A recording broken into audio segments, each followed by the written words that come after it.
మూడవ వాడు మాట్లాడగా ఇక యోబు గారు 12వ అధ్యాయంలో ప్రత్యుత్తరం ఇయ్యవలసిన ఒక సందర్భం ఏర్పడింది. అప్పుడు యోబు ఇలాగ సెలవిస్తున్నాడు. ఏం ప్రత్యుత్తరం ఇస్తుంది? నిజముగా లోకములో మీరే జనులు. నిజంగా లోకంలో మీరే జనులు అనే ఒక మాటతో ప్రారంభించి, అయినను మీకున్నట్టు నాకును వివేచన శక్తి కలిగి ఉన్నది.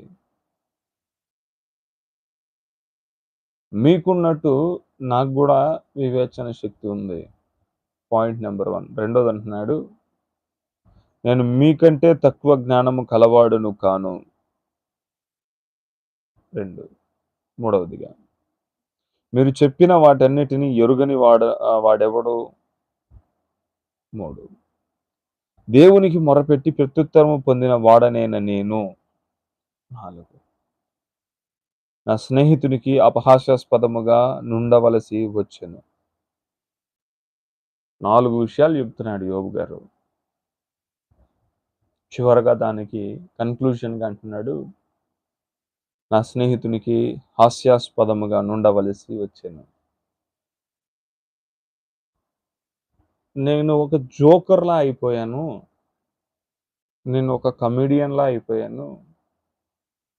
హాస్యాస్పద సంగతిగా మారిపోయాను అని యోబు గారు తన స్నేహితులను గూర్చిన మాటలు మాట్లాడుతున్నాడు.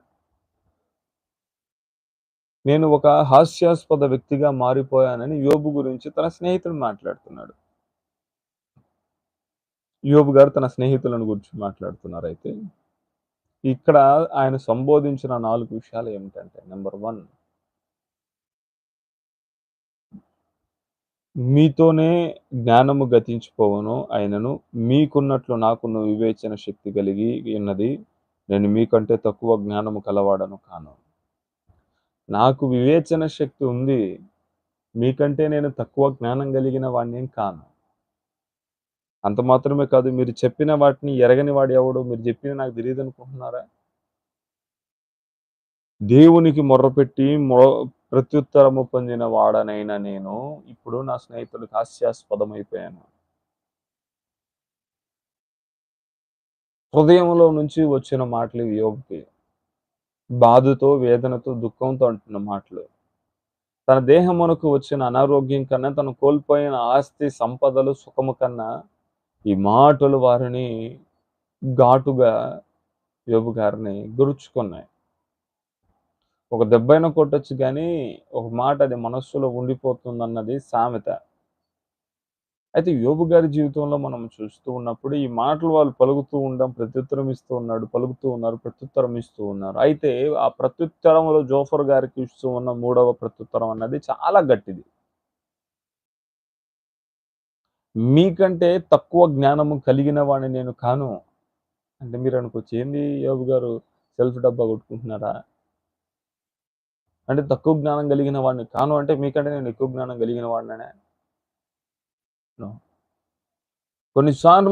కొన్నిసార్లు మనకు దేవుడు ఇచ్చిన వాటిని మనం కనుపరుచుకోవడంలో తప్పు లేదు. అతిశయముతో కాదు, కృతజ్ఞత భావంతో. ఏంటండి ఏదేదో చెప్తున్నారు మీరు అనుకుంటున్నారా? ఏదేదో మాట్లాడేస్తున్నారు మీరు అనుకుంటున్నారా? లేదు.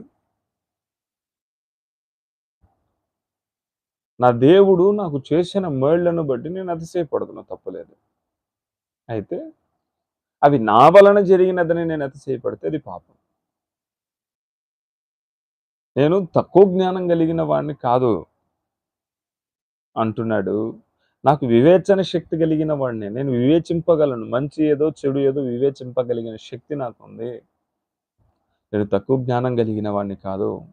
నేను దేవునికి మొర్రపెట్టి ప్రత్యుత్తరం పొందిన వాడిని. I am the man who pray to the lord and get the answers from the lord. ఆయన యొద్ద నా ప్రార్థనలు విన్నపములు చేశాను. ఆ ప్రార్థన విన్నపములు ఆయన నాకు జవాబిచ్చాడు. దేవుడు నాకు జవాబు ఇవ్వగలిగిన వాడు. అయితే ఇప్పుడు నేను హాస్యాస్పదం అయిపోయాను. ఎవరికి? నా స్నేహితులకి. ప్రియ సహోదరుడా, ప్రియ సహోదరి, ఉదయకాలమున ఆలోచించు.